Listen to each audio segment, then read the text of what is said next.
Aujourd'hui, l'épisode est un peu particulier parce que je passe de l'autre côté du micro. Donc aujourd'hui, je suis la queen du jour. Et ce n'est pas pour raconter un succès ou pour dérouler un parcours sans faute, mais bien pour te partager mon histoire avec l'entrepreneuriat. J'espère que l'épisode va te plaire. Je te souhaite une très belle écoute. Bienvenue sur Les Queens du Biz, le podcast qui célèbre les femmes entrepreneurs de Bretagne. Ici, je vais mettre à l'honneur une femme qui va pouvoir venir partager son parcours, mais également venir diffuser son message. Prête pour l'épisode du jour ? C'est parti ! Bonjour Virginie, comment vas-tu ? Eh ben, ça va très très bien. Merci beaucoup Camille. Bon, en tout cas, moi je suis ravie de te retrouver parce que c'est toujours un moment hyper agréable d'être avec toi. On se sent toujours redynamisé. En plus, on est face à la mer, donc Oui. au Miramar, pour ceux qui nous écoutent, pour leur donner un peu de contexte. C'est ça, au bout d'une presqu'île à Arzon. Voilà. Donc nous allons être inspirés, surtout que aujourd'hui c'est un petit peu le monde à l'envers. Oui, puisque c'est toi aujourd'hui qui vas répondre aux questions. c'est ça. C'est pas toi qui vas poser les questions. Ouais, j'ai accepté d'être l'invitée sur mon propre podcast et donc de prendre les questions et de me mettre dans la place de toutes celles qui sont passées derrière mes micros jusqu'à présent. Ouais. Yes. Super. Eh ben écoute, pour commencer, est-ce que tu peux tout simplement nous dire qui tu es ? Alors, la première fois quand on a échangé, je me disais mais comment je vais me présenter ? Donc Virginie Gentil, je suis entrepreneur depuis 2018 maintenant. Je suis passée par plein de business différents, d'activités différentes. Et aujourd'hui, freelance et podcasteuse. Voilà. Okay. Comment je pourrais me définir, me présenter. Ok, ça marche. Écoute, justement, puisque tu as parlé de ton podcast et puis on est là pour ça surtout, est-ce que tu peux nous expliquer un petit peu comment t'en es venue à créer ce podcast ? Alors en fait, c'est venu au départ, la question de la visibilité, c'est vraiment quelque chose c'est un enjeu. Franchement, c'est un game changer avec toutes les personnes avec qui je discute. La question de la visibilité, ça travaille pas mal. Et puis, j'ai participé à une conférence pour une copine qui a une agence d'assistante virtuelle. C'était au mois de novembre. Et on parlait justement de cette visibilité, d'accepter de se rendre visible. Elle m'a demandé, moi, ce qui avait été dans mon parcours d'entrepreneur le plus compliqué, justement. Ça avait été le truc basique, mais de mettre ma tête sur mon profil Instagram. J'ai mis des mois à faire ça. Pourtant, il y a aucun enjeu. Mais ça travaille pas mal. Ça avait commencé par ça, en me disant, oui, c'est vrai, la visibilité, c'est vraiment quelque chose de très compliqué. Et puis, le lendemain soir, j'avais un petit apéro avec d'autres nanas entrepreneurs et on en est venu à parler de ça. On a parlé de vidéo, on a parlé d'accepter de se mettre en avant et qu'il n'y avait pas d'enjeu derrière. Et c'est vrai que sur la vidéo, il y avait des freins en disant, moi, je sais jamais comment la question de, faut que je sois apprêtée, il faut que ce soit un bon endroit, et puis derrière, il faut que je monte, et puis je sais pas trop, et puis j'aime pas trop pour me voir, etc. Mais je veux parler de mon activité. Là, il y avait un petit souci. Et c'est vrai que, comme c'était avec des copines, je leur dis, mais si jamais on met un micro entre nous et qu'on discute, ça passe. Elles me disent, oui, sans problème. Et en fait, c'est parti comme ça. Donc, comment se rendre visible sans se montrer ? Le micro. Oui. Et pas la vidéo. Donc, c'est parti comme ça. 10 jours plus tard, en gros, sortait le premier épisode. C'est sorti, tout s'est fait de façon hyper fluide. Ouais. C'est ça aussi, tu te dis, si ça se fait aussi facilement, c'est que ça devait se faire. Et puis, j'ai proposé, du coup, aux personnes que j'avais déjà rencontrées jusqu'à présent, si elles acceptaient de passer derrière le micro. Elles ont toutes dit oui. Là aussi, tu te dis, c'est cool. Oui, c'est un bon format. Exactement. Et puis, voilà, depuis le mois de décembre où il y avait le premier épisode, j'ai amélioré, parce que le podcast, moi, j'y connaissais rien. Je suis juste à l'aise dans le papotage. Mais tenir un podcast, c'est pas la même chose. Faut que ça reste intéressant pour tout le monde. Et c'est vrai que dans la façon que j'avais de le présenter, moi, ce qui m'intéressait, c'était vraiment que la personne, l'invitée, puisse parler de son message, parce que c'est l'intérêt quand même, qu'elle puisse prendre le temps de l'expliquer. Ouais. Parce que les réseaux sociaux, on a 1 minute 30, faut être hyper concis, faut aller vite, faut être régulier, faut produire, faut être en quantité, etc. Et en fait, là, je voulais prendre le contre-pied. Prendre le temps, se poser, discuter, partager. Et dans la façon dont la personne raconte son parcours, pouvoir extraire quelques pépites pour que ce soit utile à d'autres. Donc voilà comment est sorti Voilà, le nom c'est pareil, le logo c'est pareil. Enfin, ça a été Tout est fluide. c'est fait. Ouais, fluide rapidement. Même pas, je me suis posé la question en disant, alors qu'un logo, pour en avoir fait quelques-uns, je pense que je suis encore capable de les changer. Voilà, mais là, non. Fluide, sans aucun problème. Mais ce qui est hyper intéressant, c'est que tu es vraiment t'étais à l'écoute, en fait, d'un besoin. C'est-à-dire qu'il y a un besoin de se rendre visible, un désir de se rendre visible, c'est clair. Mais il y a un blocage. Il y a, bah oui, mais j'ai pas envie forcément de montrer ma tête à chaque fois que je dois être visible ou communiquer. Et puis ce que j'adore, c'est que tu as été tout de suite réactif. Et bah, allez, on le lance, quoi. Et puis, tu t'es pas posé de questions. Le premier épisode est sorti mi-décembre. Oui, c'est ça. Voilà. Ouais. Donc, j'ai des contacts. Oui, bah, ça, je la me suite. doute. Ouais, parce que t'as fait combien d'interviews, Ça fait 2 par mois. Décembre, janvier, février, mars, avril, mai, juin. Je vais en avoir 14. Ok. 14 épisodes. Ouais. Avec un peu de recul, en ayant un peu creusé auprès de personnes qui sont, elles, plus au fait sur le podcast. Souvent, on disait, oh là là, les 7 rares sont les podcasts qui vont au-delà de 7 épisodes. Souvent, ça tombe, ça s'arrête, etc. J'avais entendu ça. Moi, je me suis même pas posé la question. Oui, parce que tu t'es connecté aussi à toi, ce qui t'a inspiré, en fait. C'est que toi aussi, voilà, toi, t'es quelqu'un de dynamique, voilà, et pose pas 36 000 questions. Donc, t'as senti un truc, t'y vas, ça correspondait à un besoin, et puis, bah, du coup, t'enchaînes. Et puis, surtout, moi, ce que je sens depuis le début, et puis pour avoir eu la chance d'être interviewée par toi, c'est que, forcément, on sent le plaisir que tu as à le faire, quoi. Je aussi. prends. Et ça, c'est hyper important. Moi, j'adore rencontrer des gens, j'adore découvrir les parcours, parce que je trouve ça c'est ça. fascinant, avec des parcours tellement, j'ai envie de dire, plus ils sont chaotiques, plus ils sont vraiment aux extrêmes de ce qu'on attend. Et je trouve ça intéressant. Oui. Ben oui. Voilà. Et le format du podcast, en fait, ce qui est génial, c'est que ça laisse vraiment la place à l'authenticité et au naturel, quoi. C'est-à-dire que là, on n'est pas en train d'essayer de rentrer dans la case de l'algorithme, du temps et non, on a tout l'espace nécessaire pour s'exprimer. Donc ça, c'est top aussi. Est-ce que c'est ce qui nous manque parfois, en tout cas, de prendre le temps et puis de pas être formaté, de dire, bah oui, il faut que je dise comme ça, que je me tienne comme ça. Il faut tel mot, tel machin. Voilà, tel hashtag, tel, voilà. Pour autant, j'ai envie de te dire, ça reste malgré tout quand même un exercice parce que un certain nombre du coup d'invités avaient envie, m'avaient contacté, mais alors avaient une trouille de l'interview pas possible. Ah, ok. Ouais. Le fait de pas maîtriser en fait, alors que bon sur le format c'est assez simple et puis on avait échangé et je suis pas là pour mettre les invités en difficulté sur quoi que ce soit. Au contraire, c'est vraiment pour les mettre en lumière, mais ne pas savoir, le fait de n'avoir jamais fait, etc. Ça a stressé quand même quelques invités au départ. Une fois qu'elles ont vu, en fait, elles ont oublié le micro. On était vraiment dans l'échange et je sais que, par exemple, Mélanie Leroyer, ça faisait partie des invités hyper stressés de l'exercice de l'expérience. Et on sent au fur et à mesure, en fait, de l'interview que on aurait pu continuer à discuter longtemps pour le. Bah oui. Mais en même temps, tu sais, comme une grande violoniste avait dit un jour, je trouve ça hyper intéressant, c'est quand on a le trac, c'est qu'on a envie, en fait. Le trac, c'est l'envie. Et voilà, tout stress est positif. Souvent, on passe qu'on a peur, on se dit, j'y vais pas.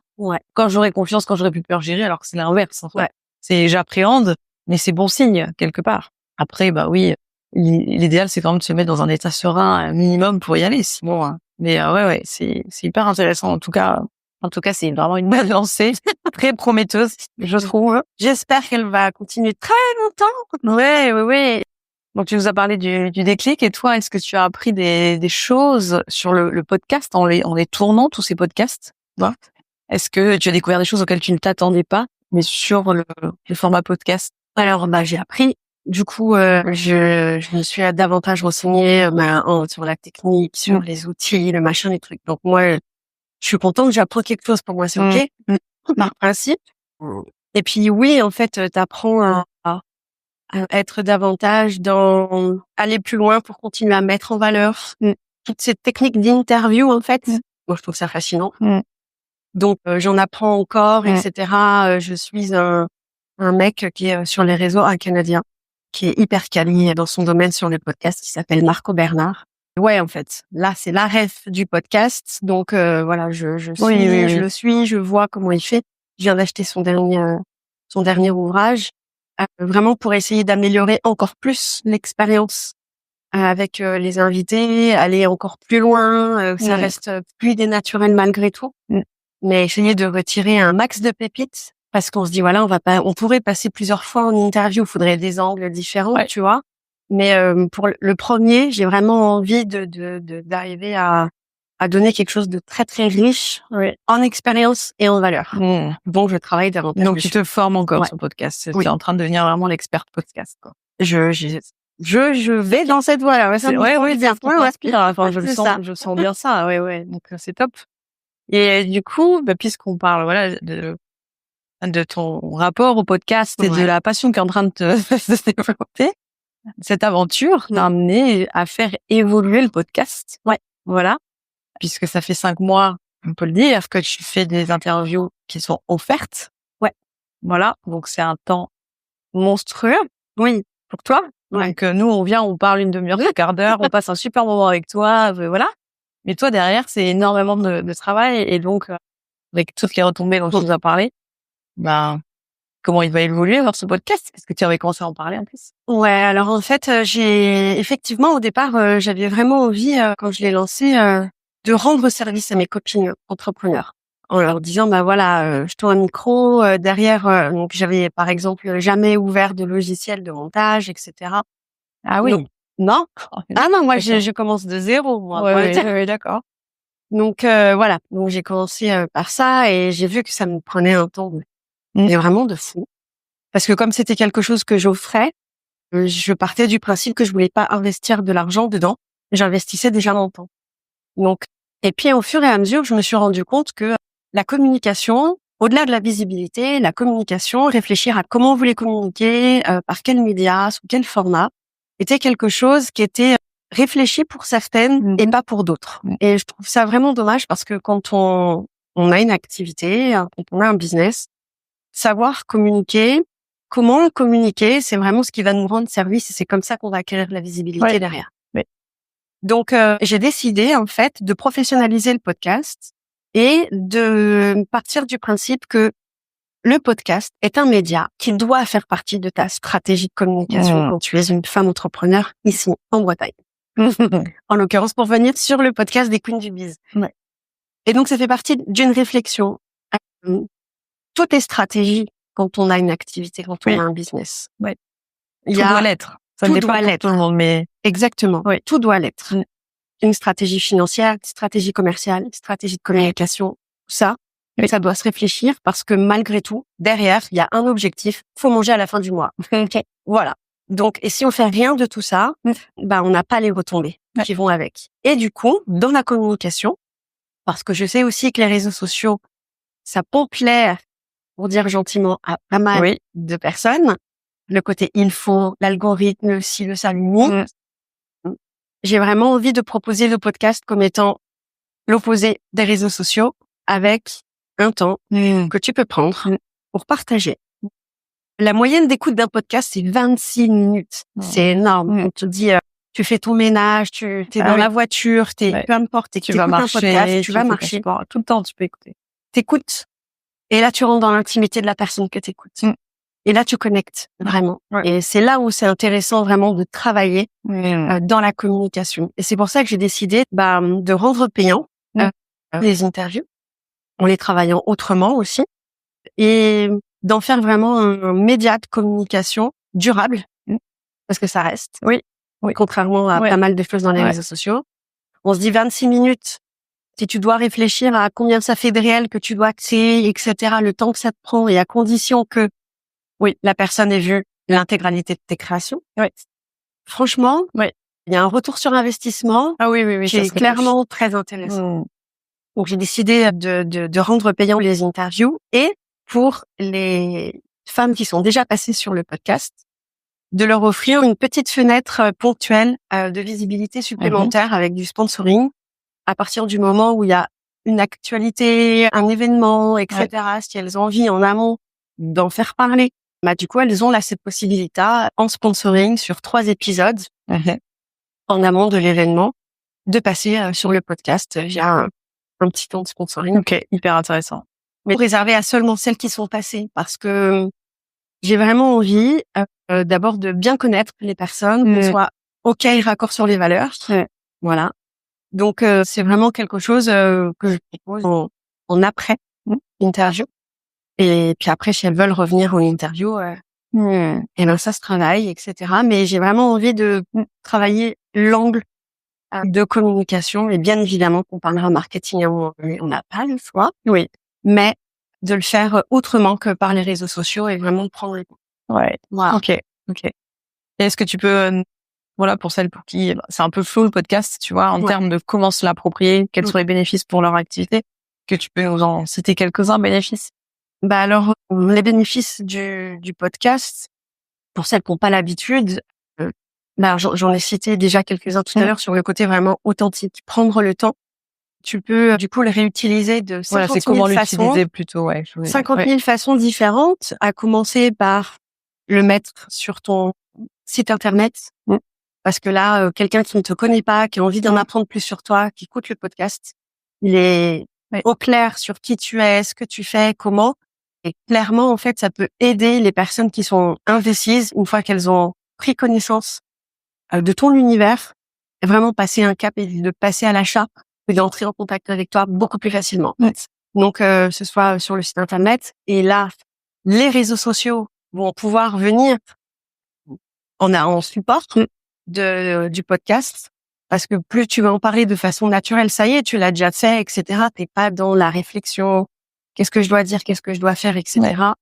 Donc, ça y est, c'est passé. Et moi, dans les interviews, en fait, je donne l'extrait de qui je suis. Je fais un petit montage de façon à ce que, si tu veux réutiliser cet audio dans autant de visuels, de posts que tu veux sur les réseaux sociaux, tu le fais, c'est pour toi. Donc voilà. Donc, en gros, déjà, rien qu'entre le réutiliser à ta sauce comme tu veux, de façon simple, parce que c'est déjà fait, avec les réseaux sociaux, et ensuite de pouvoir communiquer, par exemple, sur ton site web, si tu fais des présentations, si tu fais, voilà, tu peux décliner autant de ce que tu souhaites avec. Bon, je pense que c'est suffisamment clair pour les personnes qui nous écoutent, en tout cas pour leur donner envie. Si elles ont besoin d'en savoir plus, elles te contactent via Instagram, par exemple. Les Queens du Biz. Exactement. En DM direct. Elles auront toutes les infos supplémentaires dont elles ont besoin.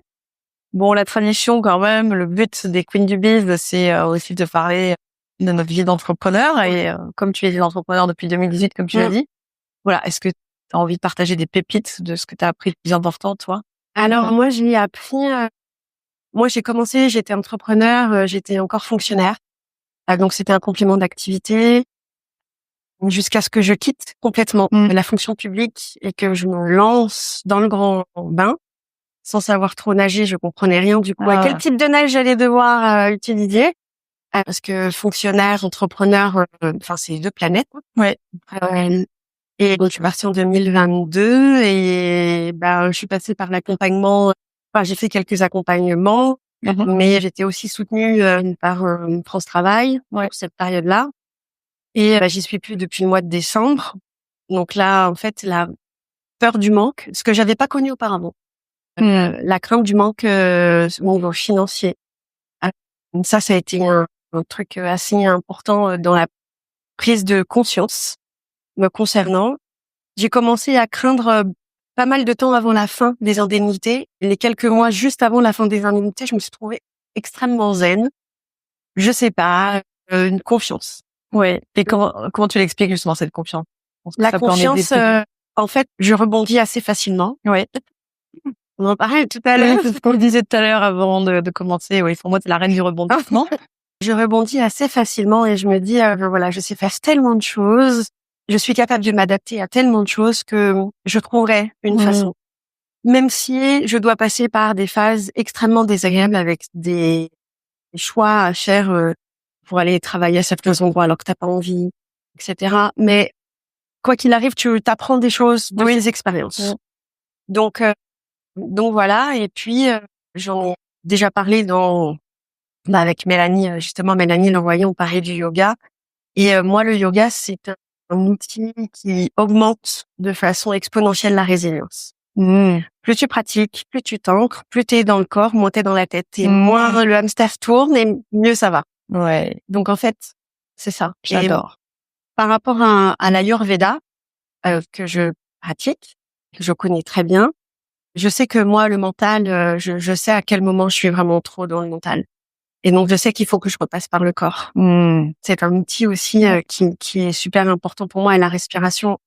Je me rends compte de certaines choses quand tu commences à craindre quelque chose et que t'as le hamster qui tourne et tu finis par t'enfermer complètement chez toi en disant non, j'ai des trucs à faire, il faut que je passe. Oui.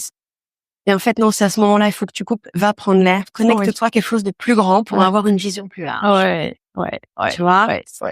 Ça fait pareil, c'est l'Ayurveda, etc. Donc, j'ai été puiser avec toutes mes connaissances pour essayer de m'apaiser et de me dire, il va se passer quelque chose, il va y avoir quelque chose. Je sais pas quoi, ni qu'est-ce, parce que à ce moment-là, au mois de décembre, j'avais pas du tout en tête de professionnaliser le podcast, par exemple. Oui, parce que j'étais vraiment sur du plaisir. Ouais. Donc voilà.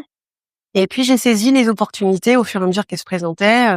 Là, j'ai chopé un job saisonnier sur un temps partiel. Donc là, financièrement, pour quelques mois, j'ai l'esprit plus tranquille. Je découvre d'autres choses sur moi. Je passe sur un statut que je connaissais pas, salarié. Ouais, oui. Donc voilà.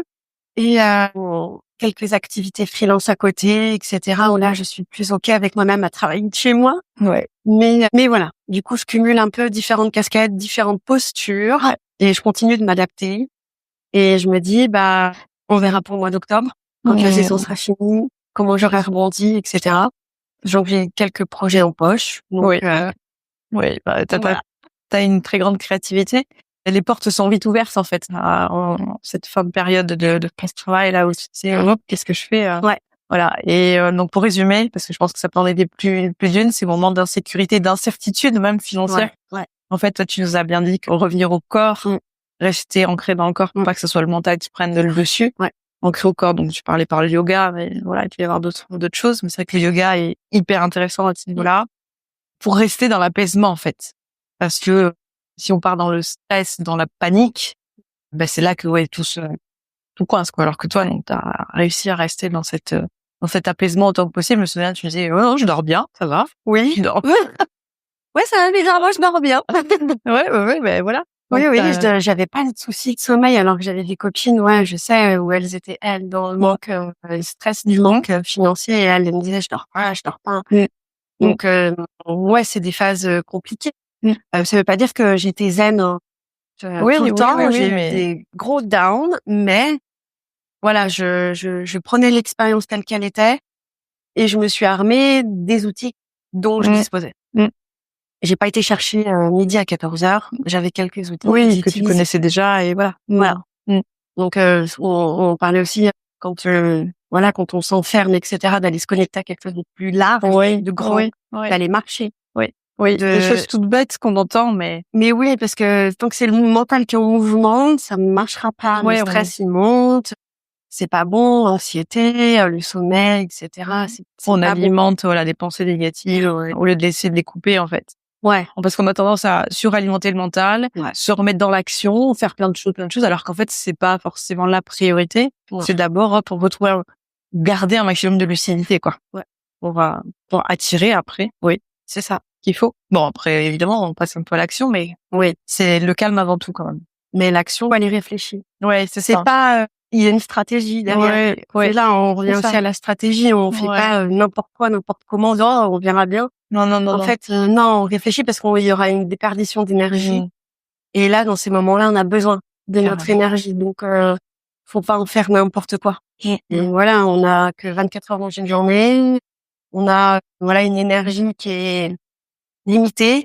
Faut pas épuiser les ressources dont on dispose. Donc, faut vraiment bien faire les choses, et c'est pas du temps perdu, clairement. De réfléchir, d'anticiper un peu et de se poser. On sera plus efficace derrière. Oui. Très, très, très important. J'adore que tu parles de tout ça, parce que... ça te parle, Camille? Oui, ça me parle. Ça me parle, et j'espère que ça va parler à beaucoup aussi, parce que les challenges d'entrepreneur, c'est pas évident, mais on a tendance à faire tout ce qu'il ne faut pas faire, alors qu'en fait, c'est l'opposé. Je pars dans tous les sens et je m'agite. Ça rassure, mais ça solutionne pas les choses, quoi. Ça empire. Ok. Merci pour ce partage précieux. Avec plaisir. Pour ce mot de la fin, qu'est-ce que tu aurais envie de dire à ton audience? Alors, 2 choses. Pas forcément à l'audience, mais à toi, Camille, parce que tu m'as proposé de m'interviewer quand tu avais envoyé à la fin de l'interview. Est-ce que tu as quelque chose à dire, sur le retour d'expérience? Et tu m'as dit, j'aimerais bien t'interviewer. Ah, j'ai rigolé. Oui, Quand j'ai vu. je me que ça serait souris. Ouais.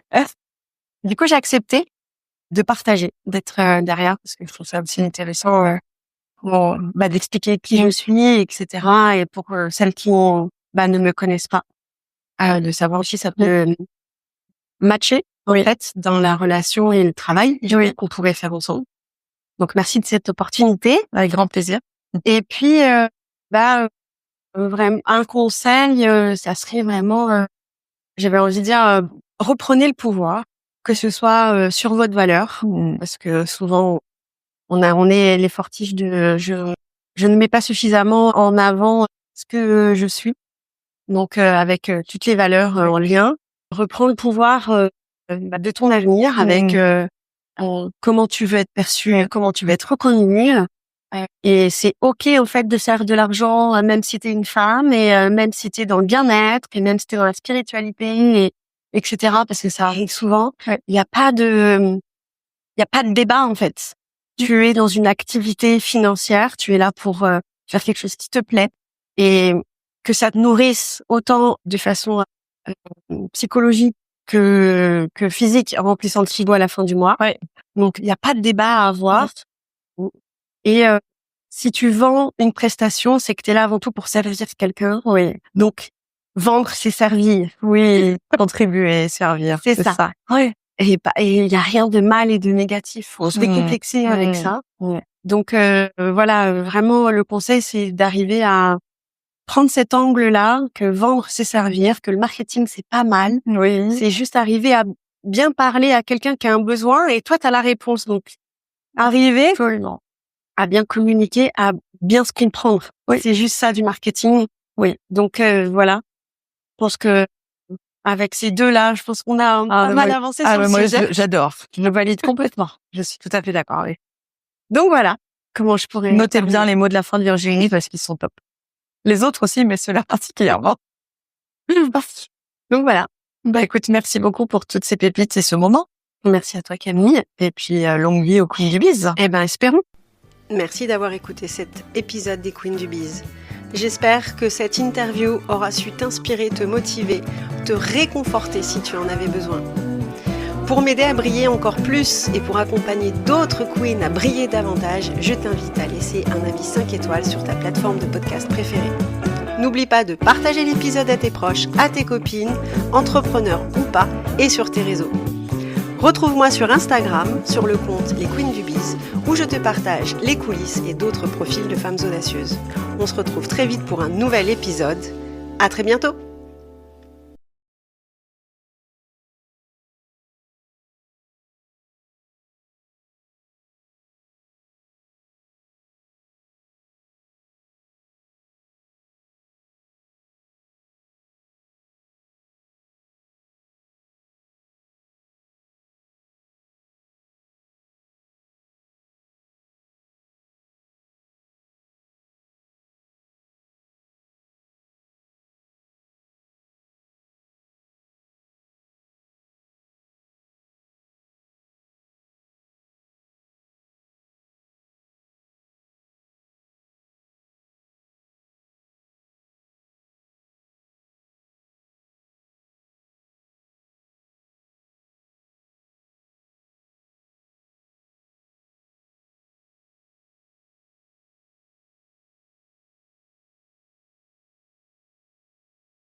Et si tu avais l'envie un jour